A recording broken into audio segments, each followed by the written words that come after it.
देश के लाखों नौजवानों का सपना होता है कि देश की सबसे बड़ी परीक्षा यूपीएससी क्रैक करना, और उसको लेकर वो कई सपने पाले होते हैं। और वो जो यूपीएससी होती है वो आईएएस बनाती है, आईपीएस बनाती है, और भी जो क्लास वन ऑफिसर उनके लिए वो देश की सबसे बड़ी परीक्षा होती है। और जो नौजवान हैं अपना सब कुछ लगा के उस परीक्षा को पास करने के लिए मेहनत करते हैं। बहुत से नीचे तबके से या नीचे के घरों से, गरीब घर से, गांव से लोग आते हैं और उस परीक्षा को पार, उनका जो जज्बा और जुनून होता है वो निश्चित रूप से आने वाली जो बच्चे हैं जो तैयारी कर उनको प्रेरणा देता है। हमारे साथ 2018 में यूपीएससी क्रैक करने वाली प्रियंका शुक्ला है, जिनकी देश में 109वीं रैंक लगी थी। आइए प्रियंका जी से ही बात करते हैं कि ये सपना कैसे पाला उन्होंने। जी, बचपन से ही मैंने अपने दादाजी को देखा था। वो आईपीएस ऑफिसर थे। तो जब भी महगाँव में वो आते थे, हम लोग बेसिकली महगाँव भिंड से हैं, तो जब भी उनका आना होता था तो सभी लोग बहुत ज़्यादा उनका इंतज़ार करते थे, बहुत उत्सुक रहते थे उनसे मिलने के लिए, और उनके बारे में अखबारों में भी पढ़ते थे। तो इस वजह से मुझे सबसे पहले जो है प्रेरणा मिली कि मुझे आईपीएस ऑफिसर बनना है। इसके अलावा मेरे पापा का हमेशा मतलब हम लोग की पढ़ाई पर विशेष ध्यान रहता था, और उनका हमेशा रहता था कि आप लोग कुछ बड़ा करो, कुछ अच्छा करो, आपको जो भी पढ़ाई में सहयोग चाहिए वो हम आपको देने को तैयार हैं। तो मतलब पापा के भी निरंतर जो मोटिवेशन था उसके वजह से भी मुझे और ज़्यादा इसमें प्रेरणा मिली। तो ये जो मतलब दादाजी को आप जो बचपन से देखती थी, तो क्या पुलिस की वर्दी जो एक जो शौर्य की होती है, प्रतीक होती है, साहस की होती है, और समाज के एक तबके के लिए न्याय देने या इसके, तो वो कहीं मन में एक बचपन से ख्वाब था क्या उसको देख के? हाँ, मुझे हमेशा से यूनिफॉर्म का रहता था। कभी कभी जैसे जब लाइट भी चली जाती थी और हम लोग छत पर सोते थे, तो कई बार ऐसा होता था कि जब पुलिस की गाड़ी पेट्रोलिंग करते हुए निकलती थी तो मैं उसको एकदम रोड के एंड तक देखती थी कि लाल बत्ती वाली गाड़ी जो है जा रही है। तो मतलब बचपन से ही मुझे था कि मुझे आईपीएस ऑफिसर बनना है, और मतलब मैं भाग्यशाली रही कि मतलब मुझे अपना सपना पूरा करने का अवसर मिला। प्रियंका ये बताइए, ये कितना कठिन था और किस अटेम्प्ट में आप क्लियर कर पाई? कितनी मेहनत लगी, कितनी तैयारी? जो बच्चे इसमें लगे वो उनको क्या ऐसा मंत्र है जो वो इस एग्ज़ाम को सबसे कठिन क्रैक कर सकते हैं? ये एग्ज़ाम काफ़ी कठिन है, क्योंकि मैंने बचपन से डिसाइड कर रखा था कि मुझे सिविल सर्विसेज एग्ज़ाम ही देना है। तो मैंने पहला प्रयास जो दिया अपने घर की तैयारी से दिया, तो उसमें मुझे इतनी सफलता नहीं मिल पाई। मेरे प्री में बहुत ज़्यादा कम नंबर थे। उसके बाद जब दूसरा प्रयास दिया तो प्री में थोड़ी सी मेहनत की तो मेरा 2 नंबर से कट ऑफ रुका था। वर्ष 2016 में कट ऑफ 116 था और मेरे 114 नंबर थे। उसके बाद मुझे लगा कि इसमें और ज़्यादा मेहनत की ज़रूरत है, तो सब कुछ झोंक करके जब मैंने तैयारी की तो मेरा प्री के कट ऑफ से 10-12 नंबर ऊपर ही थे। तो लेकिन प्री में इतनी मेहनत कर दी कि मेंस का मैंने ज़्यादा ध्यान नहीं दिया उस साल। तो इस वजह से ऑप्शनल की उतनी तैयारी नहीं थी, तो मेंस में मेरा उतना अच्छा रिज़ल्ट नहीं था। फिर उसमें जब समझ आया कि किस तरह से तैयारी करनी है, तो 4th अटेम्प्ट में मैंने बहुत ज़्यादा मेहनत की थी। तो मतलब फर्स्ट अटेम्प्ट में मैंने लाइटली लिया था एग्ज़ाम को कि मतलब, लेकिन फिर 4th अटेम्प्ट तक मुझे समझ आ गया था कि इतने आसानी से नहीं होने वाला है, इसमें बहुत ज़्यादा मेहनत की ज़रूरत है। तो करीब ज्योग्राफी ऑप्शनल मेरा थोड़ा सा वीक पड़ा था 3rd अटेम्प्ट में, तो उसमें मैंने करीब 8-10 किताबों से पढ़कर अपने नोट्स वगैरह तैयार कर काफ़ी मेहनत करके फिर ज्योग्राफी में मार्क्स काफ़ी ज़्यादा बढ़ाए थे अपने। तो इसमें मेहनत बहुत ज़रूरी है। इसमें इस एग्ज़ाम का मंत्र ये नहीं है, इसमें जैसे कई बार आप सुनते हैं कि 10th में किसी के 50% थे, 12th में किसी के 40% थे, मुश्किल से पास हुए थे, फिर भी वो आईएएस बन गए, फिर भी वो आईपीएस बन गए।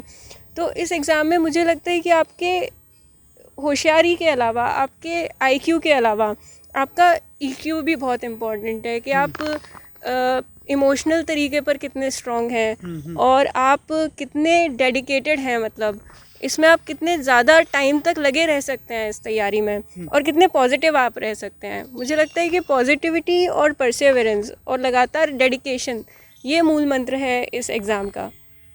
तो ये जैसे प्रियंका आपने बताया आपकी स्कूलिंग जो है वो ग्वालियर के एक रूरल एरिया गांव से हुई। हाँ जी। मुझे लगता है हिंदी मीडियम स्कूल रहा होगा। हाँ जी, हाँ जी। तो अगर इस जो बच्चे हैं जो हिंदी मीडियम के हैं या गांव से आते हैं, उनके लिए एक शहरी बच्चों का जो अंग्रेजी मीडियम स्कूल पढ़ते, कितना कठिन होता है इस एग्ज़ाम को क्रैक करना? क्या उनको कुछ ज़्यादा एफर्ट्स करने पड़ते हैं उन बच्चों की तुलना में?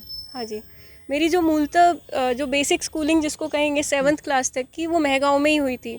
जहाँ तक है टीन सेट वाले स्कूल रहते थे, मुझे अभी भी याद है। तो हम टीन सेट के नीचे बैठकर पढ़ते थे, लेकिन क्वालिटी ऑफ टीचर्स बहुत अच्छी हुआ करती थी।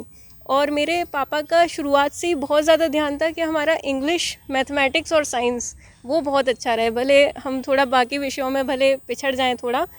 तो उस प्रयास की वजह से और उनका जो एक्स्ट्रा फोकस था कि हमारी इंग्लिश वगैरह ठीक रहे, तो वो अच्छा फोकस था। उसके वजह से जब हम ग्वालियर आए तो निश्चित ही मतलब एक महगांव से ग्वालियर आकर के बहुत अंतर आया परिवेश में, हमारे आसपास के छात्र छात्राओं में बहुत अंतर आया। तो थोड़ा 1-2 साल बहुत मुश्किल थे एडजस्ट करने के।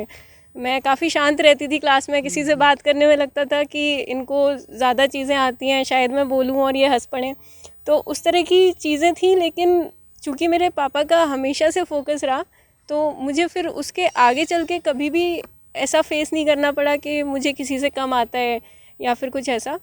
तो निश्चित ही थोड़ा सा हिंदी मीडियम स्टूडेंट्स के लिए डिफ़िकल्ट है ये एग्ज़ाम, क्योंकि इंग्लिश मीडियम में ये हो जाता है कि आपके पास स्टडी मटेरियल काफ़ी ज़्यादा है। जो अच्छे अंग्रेज़ी अखबार हैं उनसे काफ़ी आपको मटेरियल मिल जाता है, और काफ़ी जो बुक्स हैं वो फॉरेन ऑथर्स की रहती हैं, तो थोड़ा सा मुश्किल रहता है। लेकिन फिर भी मेरे बैच में भी और आगे और पीछे के बैच में भी काफ़ी ऐसे लोग हैं जो बहुत ही अच्छी रैंक्स हिंदी मीडियम से लेकर भी आए हैं। एक बात कही जाती है कि बहुत सारे लोग जो क्रैक किए यूपीएससी वो कहते हैं कि कोचिंग बड़ा इफेक्टिव था उनके लिए, पर बहुत से ये लोग इतनी कोचिंग जाने से और कन्फ्यूज़न हो गया और वो हो गया। तो ये बैलेंस कैसे है, किसके लिए कोचिंग फ़ायदेमंद है या नहीं है, या क्या अब खुद पे बच्चे पे डिपेंड करता है कि वो उसमें एबिलिटी है कि वो बिना कोचिंग लिए भी क्रैक कर सकता है या कोचिंग लेने से गाइडेंस मिल जाता है? आपका क्या एक्सपीरियंस था? इसमें दोनों ही चीज़ें हो सकती हैं, क्योंकि दिल्ली में और बाकी बड़े शहरों में भी एक समंदर है कोचिंग्स का और स्टडी मटेरियल का। अगर आपने उसमें से सही चुन ली तो हो सकता है कि आपका अच्छा रहे। लेकिन ये है कि मात्र कोचिंग पर निर्भर होकर कितनी भी अच्छी कोचिंग है, आप ये एग्ज़ाम क्लियर नहीं कर सकते। अल्टीमेटली आपको स्वयं मतलब सेल्फ स्टडी करनी ही पड़ेगी। जैसे कि मेरा ज्योग्राफी की मैंने कोचिंग ली थी, लेकिन मेरे 204 ही नंबर आए थे थर्ड अटैम्प्ट में।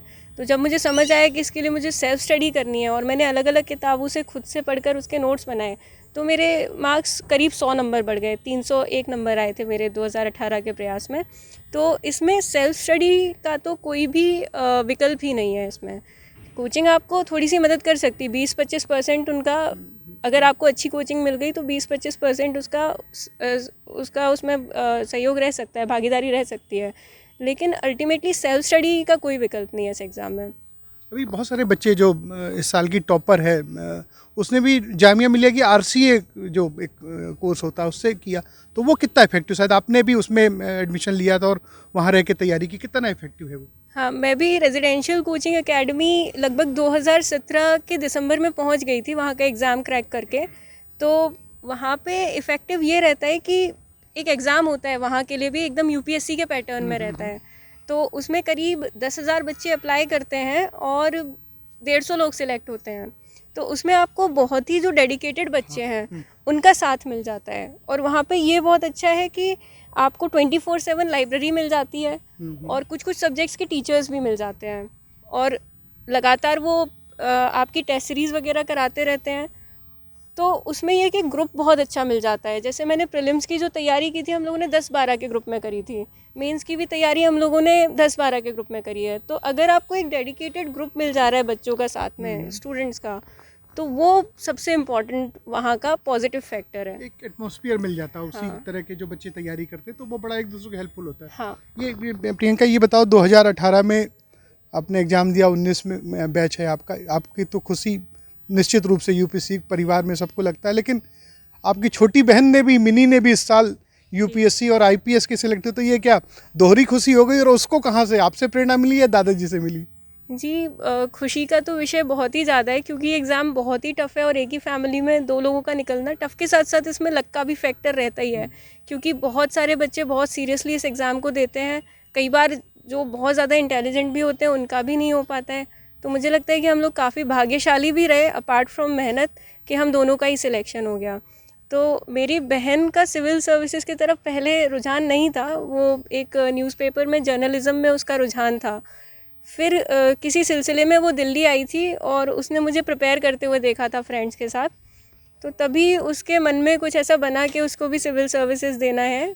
तो मतलब ये उसने बाद में डिसाइड किया, और फिर उसने भी अच्छे से, जब उसने मेहनत की इसमें तो काफ़ी मेहनत करके उसका भी फिर सिलेक्शन हो गया। तो ये तो हो गया। रिंका, ये बताओ फैमिली में और कौन कौन है, मेंबर्स हैं फैमिली में आपके?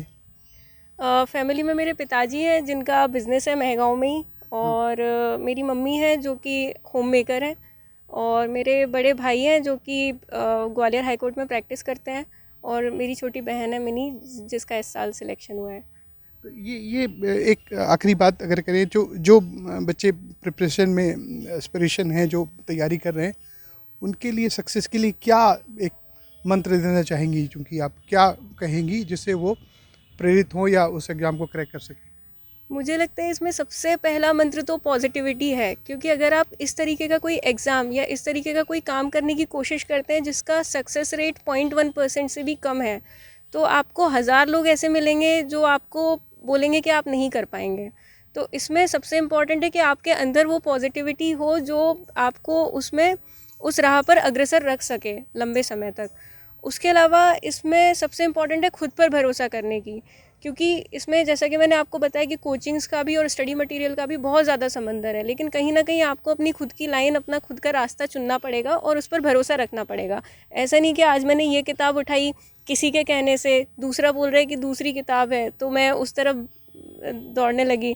तो इसमें यह कि आपने पूरा हर किसी की सुन करके आप एक अपना रास्ता चुनिए, लेकिन फिर उस पर आप अडिग रहिए। तो ये पॉजिटिविटी और आपका डेडिकेशन और आपका सेल्फ कॉन्फिडेंस।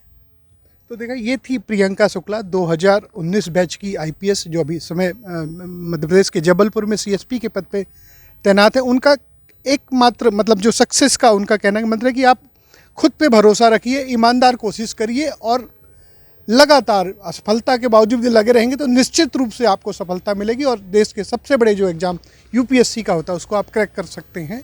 कोई बहुत बड़ी बात नहीं उसको क्रैक करना। कैमरामैन संजय उपाध्याय के साथ अजय त्रिपाठी, एबीपी न्यूज़, जबलपुर।